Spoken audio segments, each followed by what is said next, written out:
And welcome to Behind the Duvet for the Touched Series 1, and I'm joined here by... Everyone introduce themselves?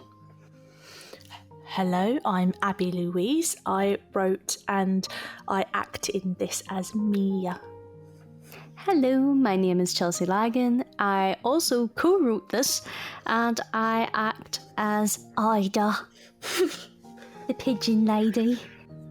My name is Jimmy Wolfe, and I act in this as Clarence. I am Catherine Meal, and I act in this as Emma. Hello, I'm Joshua Griggs, and I act as this fella called Oliver. And I'm Louise Vidette, and I act as Jane. Cool, okay, I think that's everyone. I've been watching all the wavy lines slowly get filled in. So, you've all just finished recording Series 1, haven't you? Mm-hmm. Yes. Everyone happy with how it's gone? How the first series has progressed? It's the Magpie storyline, isn't it? I'm very happy with it. Very, very happy with it. Like, couldn't ask for a better cast to do this, and we just have such good laughs with it as well. And finally, we've beat our record for the quickest recording that we have ever done on anything, really, which is 46 minutes. That's with fluffs and laughs. Well, that's good. Very proud. Very proud. I think it's a credit to the cast for this particular audio, because all of us are kind of like seasoned voice actors at this point now, so we kind of just go in, do it. We still have a laugh doing it, but we get it done relatively quickly now, so that's quite nice. Yeah, we'll do it all in all good fun and everything. Yeah, with the pros. You've heard these accents. But I say, seasoned voice actor, that sounds very professional for me.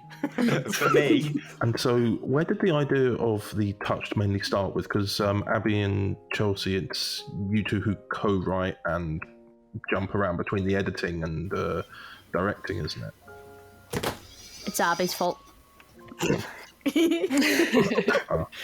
So so this is kind of a spin-off series of a TV show called The Nevers, which was on HBO and got cancelled. But basically, I saw the first couple of episodes and I was like, you could look at this show from a different POV. So that's pretty much what this show is, but what this audio is. But I kind of wanted it to be so that it didn't matter if you hadn't have seen The Nevers. It is still a standalone as well as a side note. So that's quite nice, because it means that we can kind of play around with incidences. We're not so restricted that we're like sticking to the HBO kind of concept of it all, you know? Yeah. And I kind of joined in. Basically, I hit a brick wall and I was like, Chelsea Lagan? She was like, yes. And I was like, because this was her first writing project. Yeah, oh my god, it was. And at this point, I'd never seen the Nevers before. So I had to get educated on it, watch the first couple of episodes, and I was like, oh yeah, we can do this. And then it was like a solid while where we got like 2 scripts out in like it was like 11 days or something. We just got fully whacked out. It was just like, we just couldn't stop writing it, and it's so good. And that's like, yeah, it was like you were saying, it's like, even if you've never watched The Nevers, you know, it could be a standalone series. So, like, you know, once you get the gist of what it's all about, like, I was just writing with you constantly. So good. But because I wrote the first episode of this season, and then I started episode 2.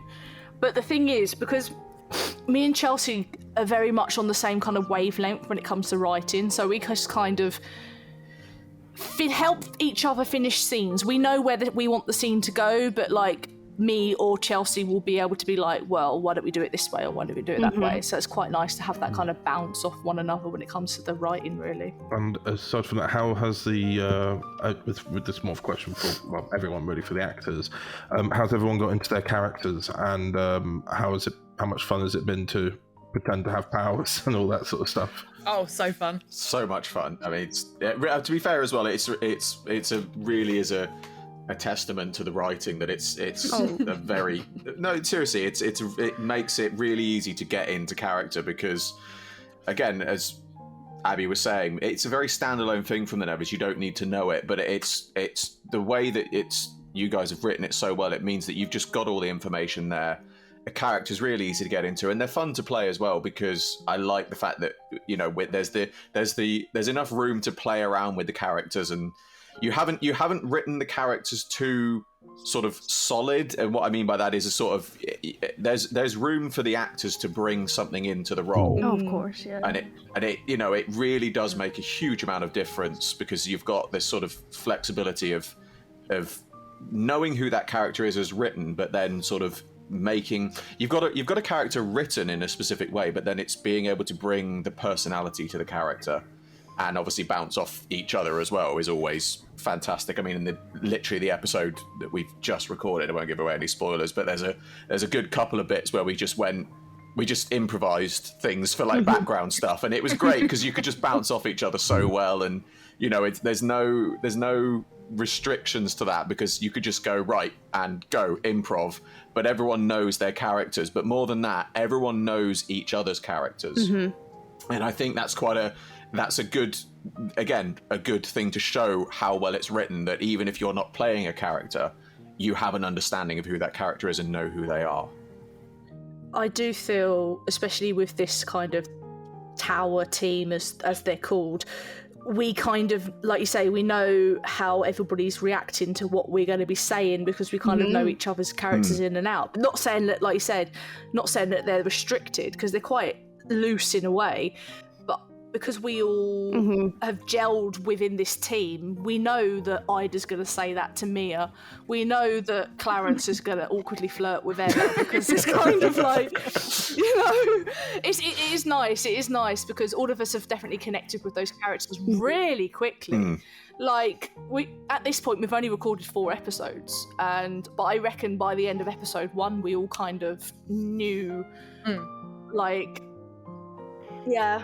It's allowed us all to bring our own nuances, isn't it? Oh yeah, we just had a really clear understanding of everybody's personality, and everyone's personality is different within the tower team. Like, you have Jane, who's like kind of motherly towards Oliver, yet there is, like, you know, some background stuff that not a lot of like us get to explore yet, as of yet. Clarence is like, you know, the guy, you know, for a fact Clarence like had little to do with organization and control, but then obviously whenever he had his newfound power, he just, like, you know, assembled this group of like individuals that, you know, that he wanted to keep safe, but also, like, you know, work together and do some good. And it's just, they gel so well, even though they're completely different personalities, every single one of them. It's so well. I think as well, because we've all kind of sat down and gone, like, Lou, what do you think is Jane's backstory? And we kind of like made our own characters, our own backstory. So you won't necessarily see all those backstories, but we know that, like, Jane's a daddy's girl, yada yada yada. You know, background, struggling to cope without that to fall back on. So I've got an intriguing question. Oh. Because, well, it's going to be something more of a discussion, really, I hope. So, with regards to where the story is set and everything like that, what do you think setting it? Because most superhero stories, or like at least with people having abilities, are usually set in more contemporary settings.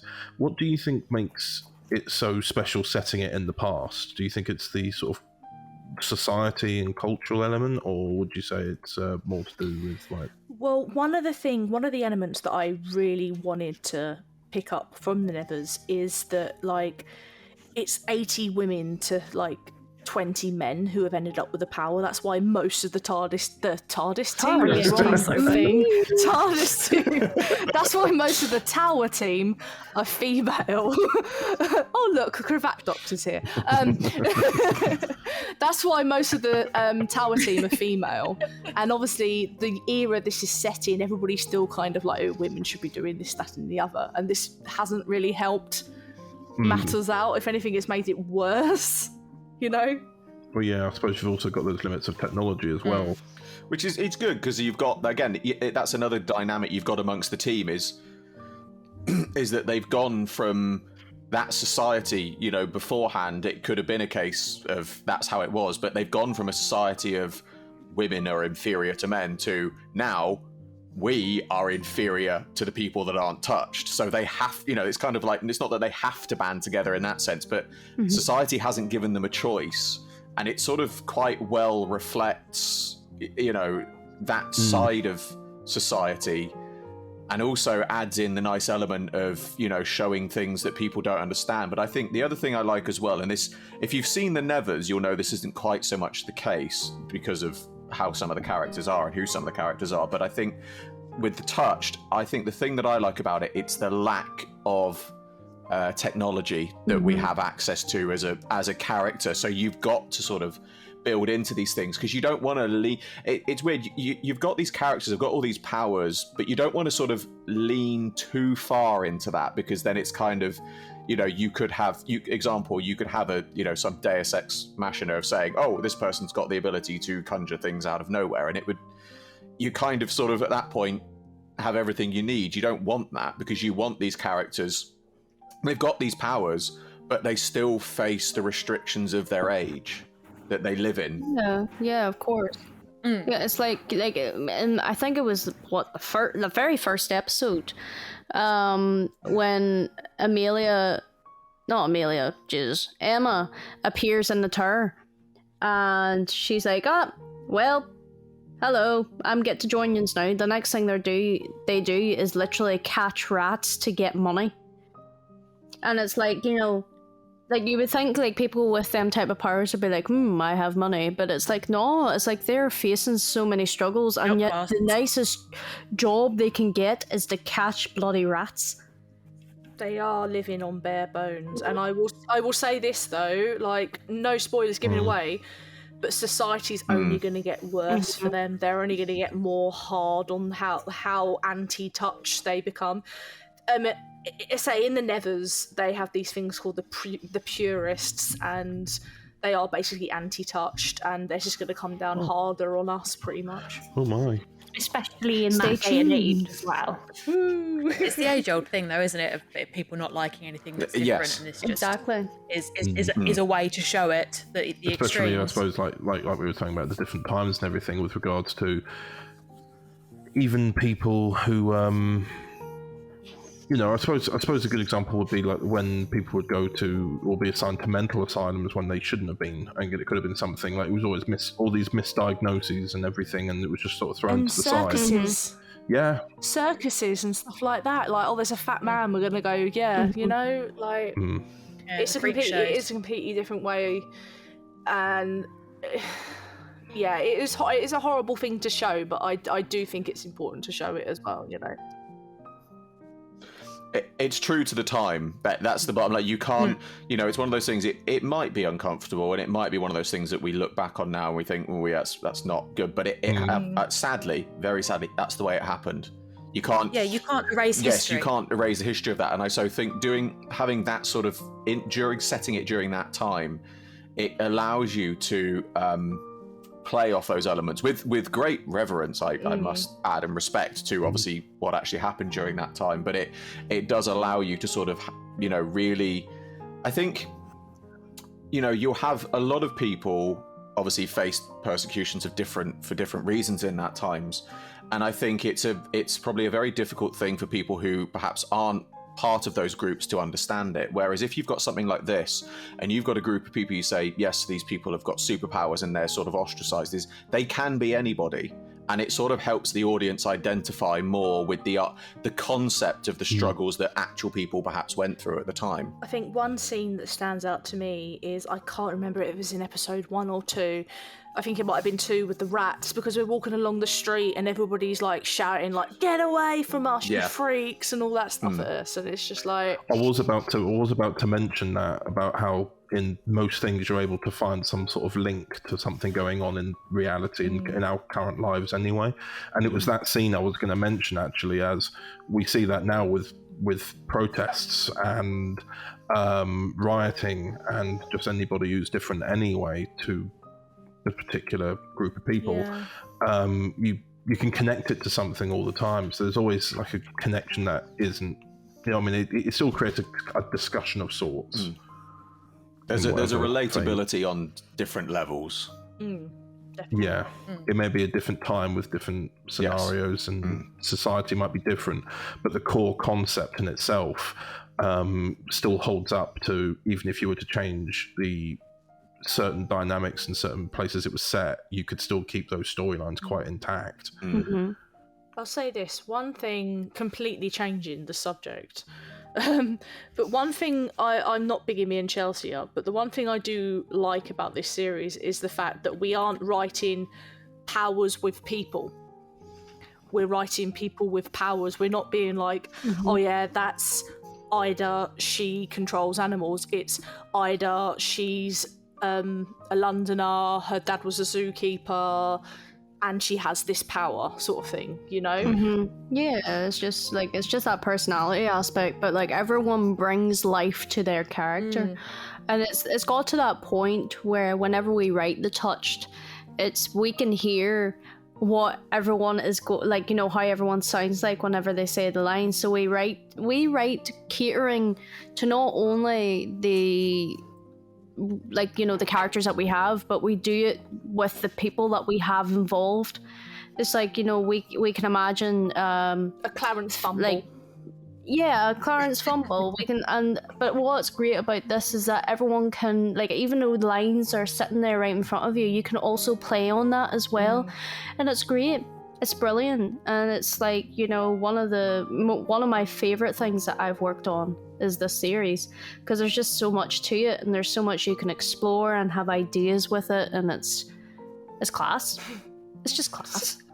I think it's also worth saying as well, perhaps for those who haven't seen The Nevers, and just going back to what you were saying about, you know, it being people with powers, is for those who haven't seen The Nevers, these, you know, the powers that people get granted, they aren't all necessarily useful. You've got characters in the show who have powers which ostracize them from society, perhaps even further, and it becomes more of a hindrance to them. So it's, you know, it's a case of having these characters have these powers is they are trying quite literally to refit themselves into society. Yeah, like, you know, and it's that young girl who's just giant, isn't there, in the series, and there's literally really random powers. But that's the way that they've gone with it. But it's good because it does show that, you know, I think especially in, you know, the modern age where you've got lots of things in this sort of superhero air quotes genre, this is, I would say, The Nevers really isn't a kind of superhero thing. It's completely separate from that, because they aren't superheroes. They are, as you said, they're people with powers. They're just trying to survive at the end of the day, aren't they? Yes, exactly. It's all about, it's a survival. It's not a superhero genre. It is a survival genre. Yeah, they're not out there in flashy suits saving the day. They are literally trying to scrape survive. By. Yeah. Yeah, You know, they've like living hidden hand to mouth. hidden themselves away in the tower per se, because they live together. They're not living normal lives like everyone does, and like you said, like just barely scraping by what they can. But you know, they're happy where they are. They're with people that become a family to them, and that's what we wanted, is to have like a family type aspect to that, like they did in The Nevers. Is just have that family component within it. I think what I like as well is, going back to what you were saying, I like that they are people with powers, yes, but their powers aren't all there is about them. You know, there's a real sort of, as I think we've covered this before, there's a real richness to the characters, and even listening to the rest of the cast recording, I find myself really invested in certain stories and learning about the characters and things, and I think that's a credit to Abby and Chelsea. Yes, agreed. Thanks, guys. So sweet. Give you money later. Now, was there anything at all, like, during, I suppose it would be more, like you're saying, towards the early days, because everyone seems to have really found their characters in the first, when recording the first episode. Was there anything during, like, pre-production or, like, preparing to record for the first time that anybody thought might be particularly difficult to face with the characters? Or was it all very smooth? Accents. My accent. I love the fact, so me and Chelsea were like, well, we'll do this series, and then we were both like, why don't we swap accents? So it was like Abby's trying to teach me how to be Cockney, innit? And then she's trying to be Irish, but it is so difficult to not be Sticker. Yeah, Sticker came to play quite a few times. There's multiple times where I'm just sitting there talking and Abby's like, "You're gone, Sticker," and I'm like, "I'm not," and I'm like, "Oh wait, I did." Never mind. Because I'm just used to being talking like this, innit? And then having to deepen that, so it's like, you know what I mean. It is what it is. A spade's a spade. It will be a shovel. Hey, But governor. it's so like me and Chelsea to just turn around and go, challenge, yes. Challenge What about accepted. the rest of the cast? Yeah, we'll sort them out in a minute. You can be London, I can be Irish, okay? because the cast, I kind of had people in mind when I first started. To be honest. Yeah, I kind of wrote people in mind when I first began the series, which is quite nice. Luckily, they all said yes. I have a hiccup now. But I think because at the time we'd just done Tusk's episode 2. Oh, the contrasting characters from that to this. Yeah. And I was like, oh, I like this dynamic. And then it was just like, how can I like broaden this dynamic a little bit more? But saying that, Jimmy's character in Tusk's and Jimmy's character in this are completely different ballgames. I mean, the weird thing is, again, this is one perhaps for the people that have seen the Nevers, is the inspector that I played in Tusks. I did that first, and then I watched the Nevers, and now I can't think of that character without thinking of the inspector in the Nevers. That's who I've got pictured. But the thing is, approaching Clarence, it was one of those things. I think this is perhaps only one of 2 productions I've done on TT so far where I use my own voice. And I think I went through several ideas for Clarence, and in the end I was just like, I'm just going to do it as me. It's just easier. But yeah, I love it. He's such a brilliant character to play. He's just so well I've written. said And this he's before though, Clarence is my favourite. If this was a TV show, I would be all over. I'd just like, Clarence would be my go-to. Yeah, so everyone essentially had a good time settling into their roles. No issues, anything like that at all. Nothing like no junk. I nearly ruined my throat during the first recording. Oh yeah, Oh dear. Oliver's tantrum. Yeah. Yeah, like Oliver Tantrum. Yes, that was the one difficult part with me, is having to double barrel in personality wise, because then I had to deal with being Oliver, making the voice sound different to Jack, because I didn't want it to just be another Jack. Tusks, yeah. So, and then I had to find a way to also then keep doing that whilst also being an aggressive little bugger and go absolute Hulk mode, like full on Jekyll and Hyde. I'll say this though, even Oliver's a pain from start to finish. No offense, Vetus. Go on, Chels.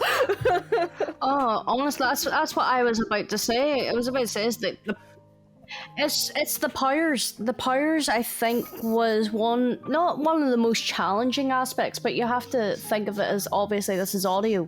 Nobody's going to see it, so did I edit the first one? Yeah, you basically chose all the sounds. Right, so I went through Epidemic that we use for our music, sound effects, whatever have you. It's really good.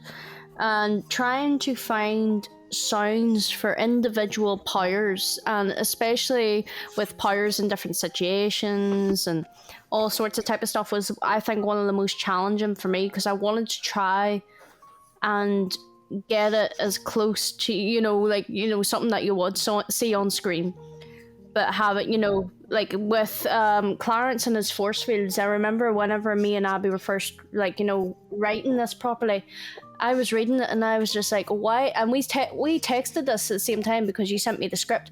Yeah. And we said, why do I feel that this is going to be like, like a fly zapper type thing that goes, like a electricity, like, that's what we literally said. And I was like, right, that's going to be it. So trying to find that.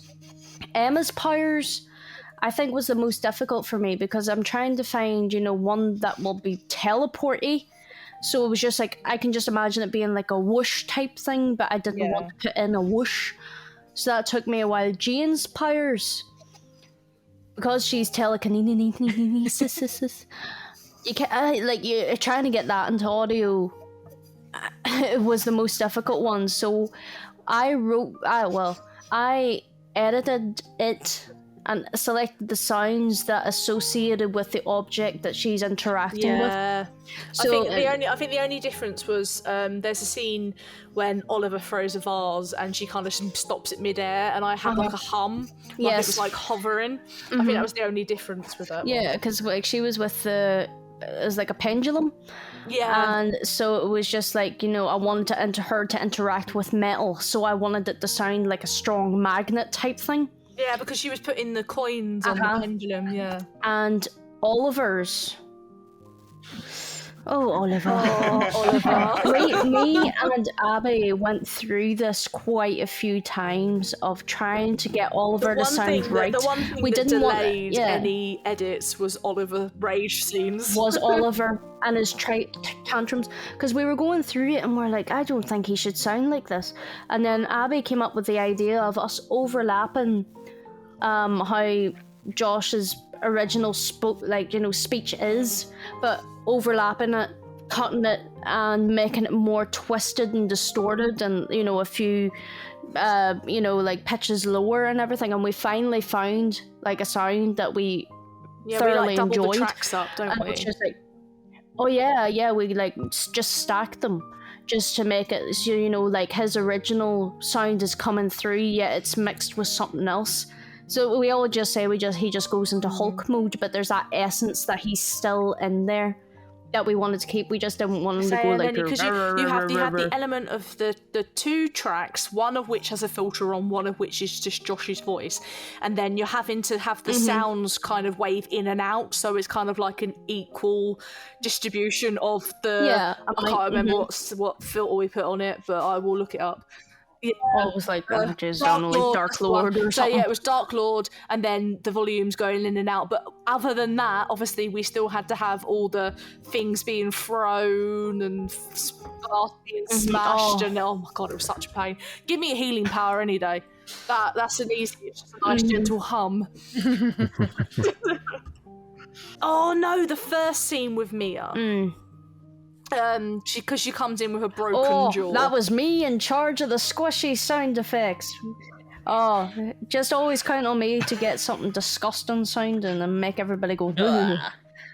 Well, let's just say, if there's any more broken bones, get ready for that. It's just because healing someone is such a visual thing, so you do kind of need the kind of squishy. You need the disgusting sounds. Like I remember for that one, because you were like, "Oh, the lab broke your jaw," and I was like, Squishy. So I went on and I had like some like squishy sound effects plus the bones like reconnecting into each other, and I slowed it down for extra effect, and it was just like even I listened back to it and I was like, if I can get that reaction, then that's all good. Other people will feel the same. Yes. Chelsea, speaking of unfortunate reactions to disgusting sound effects, do you want to inform the listeners as to why they should stay away from giraffes? Oh, me, don't chat. So, episode 3. There's a boy called Chester who is flying on the roof, and we want to summon him down. Now, originally in the script, he asked for a giraffe. Right, and I remember, I was like, well, we never looked at it afterwards. We wrote it and everything, that was grand. Yeah. And I remember must have been about 2 o'clock in the morning. Pretty later than that, actually. It was about 4. Maybe 4 o'clock in the morning in reality. I went on YouTube and I was like, giraffe sounds, just to see what I could get. It was the most horrifying thing I've ever witnessed. I texted Abby and I was like, here, we can't use the bloody giraffe. And she's like, why? And I was like, go you on YouTube and you search up a giraffe sound. And it was just, it was just horrifying. I was thinking it was like a zebra sound sound or something, like a nice wee night sound. It was I don't even know, it was like a sick curry or something. Yeah. I think a couple of days later we were on a Zoom and you mentioned this and I was just like, it can't be that bad, and you played it. I was like, okay, no, that's legitimately quite terrifying. So we changed it to a baby elephant. Yeah, this is why Chester now asked for an elephant. But we still reference the giraffe from time to time. But the giraffe that could have been. Oh. People here, if you didn't mention that was a giraffe, you would not guess it was a giraffe. You thought it would be like a horse neighs or something. It's really but very weird. nice. Oh me, Connor, cue giraffe sound so everyone can Experience the mess horror. with it.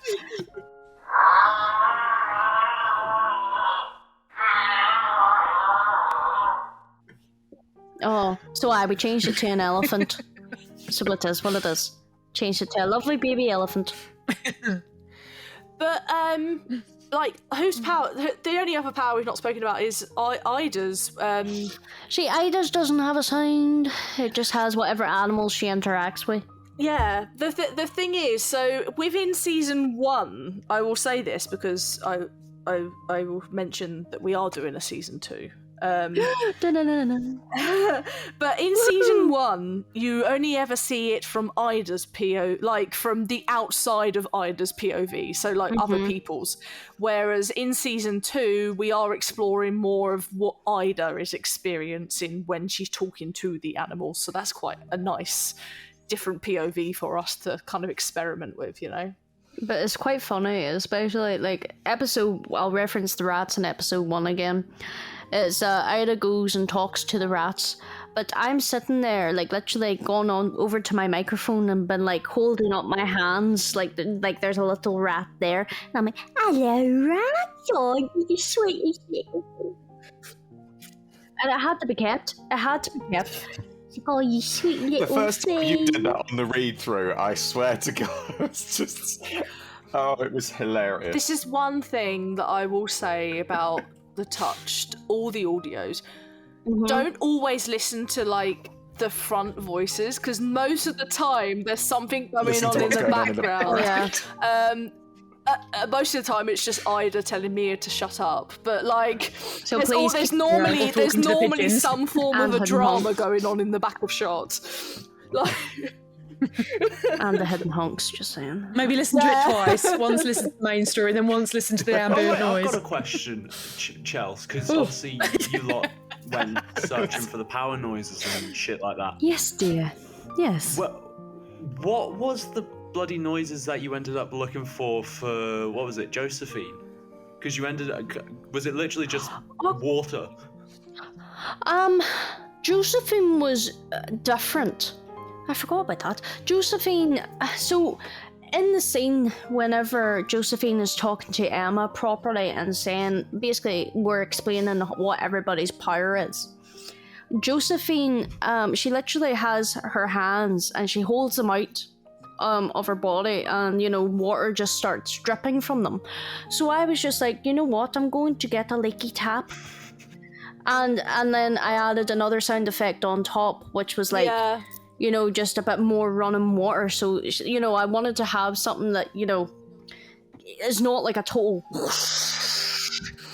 Yeah, see, whereas the scene at the end of episode 2, because obviously I edited that is literally a bucket, a metal bucket of water being thrown You get into very a creative. metal You get very tub. creative with sounds. Yeah. Very creative. And it's like, it's great. It's absolutely great. Sometimes there are powers that we don't show, but we know what's, going on in the background and whatever. But it's very... The one thing I have to say, and it's a credit to you all in the cast, how well you adapt to the, the expression and the emotion when you are using your powers, even though you have nothing to work with. It is, when you add the sound effects later, it just fits very well. And it's a testament to every single one of yours as acting, because it's absolutely, I can't up-use more than I already have. It's really good. I'll say this though, you know how you were saying, Chelsea, like you'd be like holding the animals. Oh and you'd yeah, be, 100%. like, I'm sitting there holding my doing it. hands See, like nothing's there. No, but I do that when I'm whenever I'm like healing people, I'll like hold my hands out. Does anybody else do stuff like Clarence and things? I kick the air. You kick the air. I pretty much, as Clarence, I do what I would determine as the classic, the Doctor Who, the hand position. Literally just put my hands up, sort of, I thought you were gonna say like the Professor X thing for a minute. I mean, it might be. I'm not one for X-Men, but it could be. But yeah, I channel my inner Pertwee and Capaldi when I'm doing the hand thing. But like, that's the thing. It's just like even though it's called voice acting, we're using our whole body whenever it comes to it. Like half the time, I can't sit down and record. I have to stand up and use all my physical body.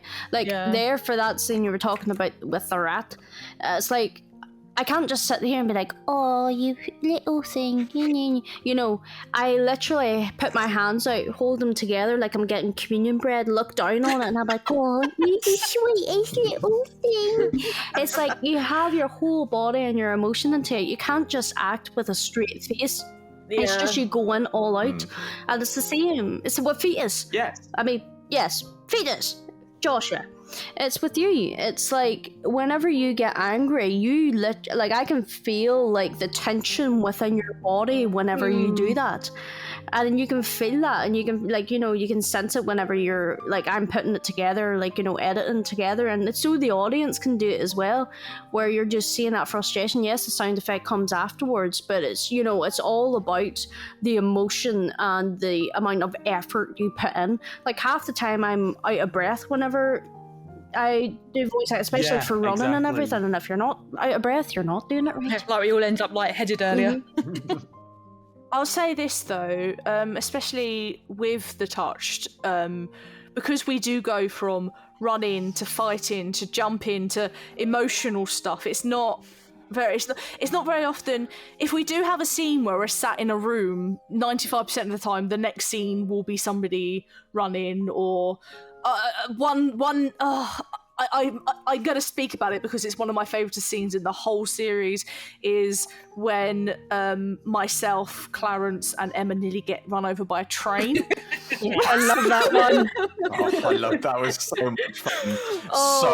Fun. I remember doing that scene, and literally when we land to safety, it was just like the actual relief because I could stop. It's literally when everyone just sort of went, that wasn't. That was certainly interesting to listen to when you were doing it.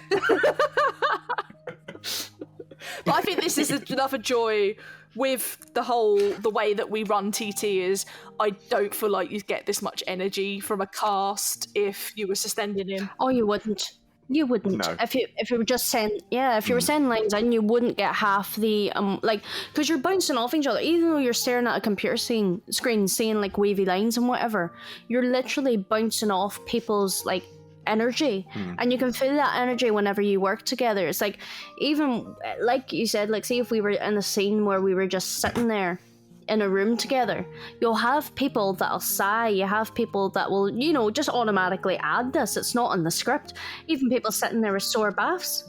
And not even just that, even if it's just like you said, like the sighing or like little things like sexual tension, and you can sense it so much more when you're basically in the same room together. Oh yeah, I mean if we had Clarence and Emma's lines being recorded separately, you wouldn't get half the tension that you get there, or the joy that you get listening to it. You bounce off not just each other's but you bounce off the emotional context. Like even just a simple thing as a sigh, you get that delivery from one character, and how you need to deliver your next line in relation to that. It's it does make a huge difference recording together. I love the way we record. I get so much enjoyment out of recording as a whole cast. I love it.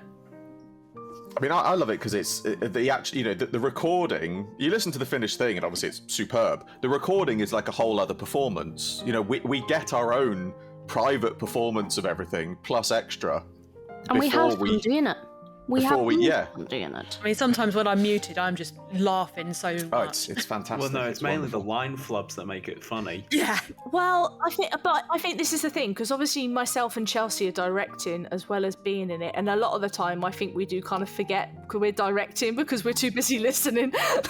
Oh jeez, I was supposed to stop it. I was supposed to say, right, that's Like okay, the that'll improv be earlier, enough. eh, Chels, when We you- went on there a whole minute of it, and I was like, oh, I'll mute myself. I have to stop this. Oh, that was great, guys. Let's get to the actual line. we were recording some improvised background talking, and yes, I said to Chelsea to stop it when she was ready, I and they was just being carried gross. on. I was too engrossed in it. So you've basically answered all the questions I was going to ask anyway. But one question I thought which would be a little bit of a tease for the future of the Touched, which is what sort of stuff I suppose for how Abby and Chelsea will answer this will be kind of more teasing what they've got planned. But I suppose also from actors' point of view, what sort of stuff would you like to see adapted on in your characters in Series 2? And for Abby and Chelsea, what sort of stuff have you got planned for Series 2? Go on, actors. Go on. Anyone? Go on, actors. More personalities! I want to be mental. Okay, so Well, I mean, but I think it's really important we can try and lean in on Clarence and Emma's kind of love story to a degree. Oh, yes, don't you worry.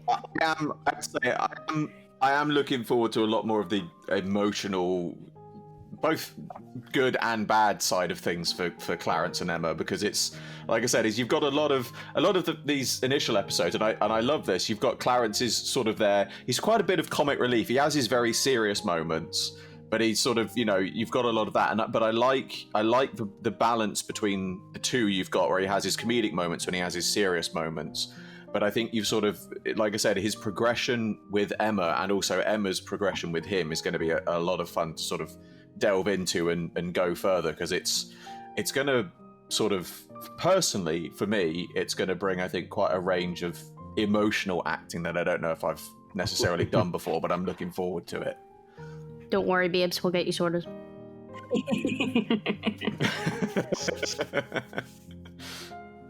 I mean, on a more serious level, though, I want to sort of feel a lot more, because we see that there is a clear struggle with Oliver between himself and then obviously this whole like hulked Mr. Hyde sort of other self that he has. But it's like I really hope we get to explore more of like the like internal struggle that he has with such a Don't thing worry, babe. like We'll that, get it because sorted. it completely wrecks him. Don't worry, babe. Yes, I'm just like, that's grand. don't worry. That's me happy. But it's like I also want to see like not just with Oliver, but with like the rest of the cast as well, like how they work dynamically with other members of the cast. Because for example, like a lot of Ida's scenes are with Amelia, a lot of Clarence's scenes are with quite a few different members, but he spends a lot of the scenes with Emma, and and it's all, you've got these built-up dynamics already set, like as well with Oliver and Jane. But it's also would be interesting to see how it works when they're all flipped around and such. Don't worry, babe. Yeah. Got it sorted. Fucking fine, Anybody else? I've done it. Anybody else? Well, I'd almost quite like to see a scene between Jane and her father to sort of see how Don't worry, babe. Yeah. Got it sorted. I think the perks of like all of us though is that we're able to have this input along the way. I was Oh, of really, course. really lucky as like one of the first few people to read the scripts, and it allowed me to really kind of just be involved in a way of just brainstorming certain ideas. And I just feel incredibly honoured that like it was a case of, look, this is what we're looking at doing. Is there anything you want to add? And like character-wise, how that can develop. And like you guys, Abby and Chelsea, will just take on anything that we kind of go, well, what about this? And you're kind of like, right, okay, we can work that in. Yeah, it's like, it's all about, like not compromise, but it's like, just adding wee bits and flair, like of what people's interested in. Because at the end of the day, it's your characters that you're doing. It is always good to have that wee bit of input. You know what you enjoy doing. But here, babes, what everyone's a false head. I'll get it sorted. So I will say this, because obviously at this point, myself and Chelsea have written episodes 1 and 2 of the next season, and the only thing I'm going to say about that is we're going to welcome some more gifted. So look forward to meeting more powers and a range of abilities. And like I said about the Ida thing, we're going to start seeing Ida's POV with the animals and stuff like that. Yeah, it's going to get intense, boys. That's all I have to say. It's going to get intense. Do some exercise because you're going to be lightheaded after this. I was already lightheaded. Right, well, I suppose there's nothing else to say, but thank you for being here to be in this little segment, and thank you to everyone who's listened as well. Yes, indeed. Thank you very much. I think on behalf of the actors, I would like to say thank you to the writers for such a fantastic script to work from. Very much. Oh, thanks. thank you. It's from an amazing cast of people that we can do it as easily as we can. So thank you And it's all for only being going to get amazing bigger in and it. better, so stay tuned. Yeah, it's gonna Thank get you. crazy in it. Thank you all.